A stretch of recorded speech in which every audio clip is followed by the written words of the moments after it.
Hello, I'm Donna Williams. I'm going to try and speak up for this one. I'm so bad at speaking up. I was going to talk a bit about occupation and the whole employment thing in the context of dissociation. So I have various parts which are quite agoraphobic, and of course that means that they're very nervous of any work that's going to involve being social and being out there. And I have some parts that are, that really struggle with the verbal thing. So then that becomes a problem, and work has to be through objects or, primarily typing, not speaking. And then I'll have other parts that really are afraid to do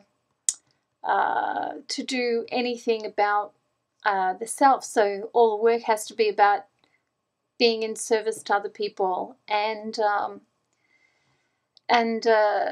those parts don't want to do anything frivolous. It's all got to be quite responsible, and it's all got to be quite serious. And then there's parts that want to be hands-on and sensory and have some fun about occupation, and then that creates war with other ones.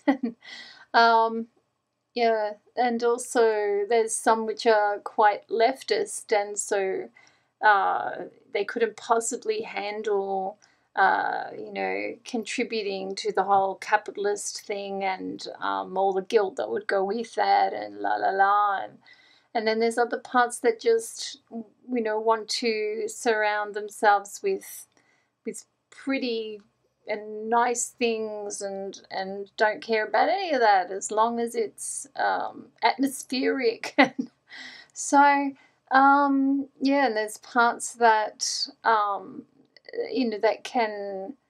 that can sort of rise up and do that trooper thing, and there's other parts that really need to be behind the counter, behind the tray, that sort of stuff. So it is really hard to balance, and that can just make you crazy, because every time one sort of steps up with an idea, it's going to be blocked or cause dramas in some other part, and all the anxiety is going to come out in a variety of ways, and so you try and make this big soup out of it and say, okay, well, what's the most likely way that we can resolve? And even if you find something that will kind of work for everybody, chances are that it's not going to be anybody's big thing. So how do you get this team to rise to the occasion and actually follow through? And if you're only one part of a team, how are you going to be there to ensure that they're going to do that? So it gets pretty hard to think about occupational stuff when you have DID. I'm still working on it, so I don't have the answers. I guess the other thing that is really important is to start small. So there's certainly parts of me that have, they have big plans. Like, if not for all the rest of you, I would have been a doctor or whatever it is, and that's just not going to happen when you have other parts of you that can't yet pick up a telephone and just freeze on the phone or freeze at the front door. So, so starting small is where you're more likely to actually come away and say that was an achievement. So here I've achieved goldfish, and everybody on the team is happy with the goldfish, and so everyone's following through with the goldfish, and there's 2 ducks, and everybody is feeding the ducks, and everyone's collecting the eggs, and so those are little achievements. But to the really the sort of protector, defender kind of parts that have always been really responsible and, a big achievement kind of thing, the parent of the team. It's like, so what? We've fed goldfish. So what? We've, collected eggs. But, it's not that.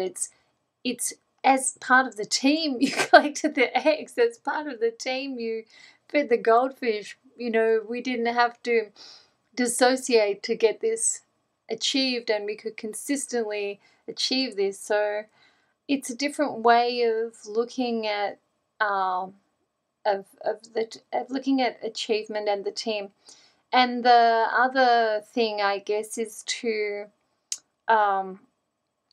look at what things are working. So even if occupational stuff isn't working, my team wasn't all on board about my marriage, and so they, some were more oppositional about that than others, and some were just sort of going with the flow, and some were absolutely deeply attached, and really it was the most important thing. And I think for all, it's really become a touchstone in the team, and it's really important now for everybody, and everyone feels very connected and attached in that relationship. So or identifies and feels committed and stuff. So looking at what things are working and there's stuff with health, because in this team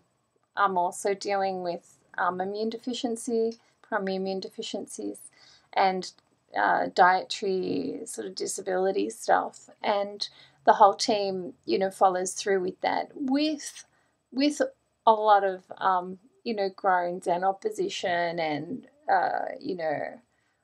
food avoidance episodes, and generalized anxiety stuff about how everything is dangerous and gonna whatever. But ultimately everyone follows through. And so instead of putting all the emphasis on occupation, which is a much harder thing to achieve with DID, I think you have to always keep reinforcing and remembering the things that you have achieved cohesion on, and that you are coming together as a team through those things.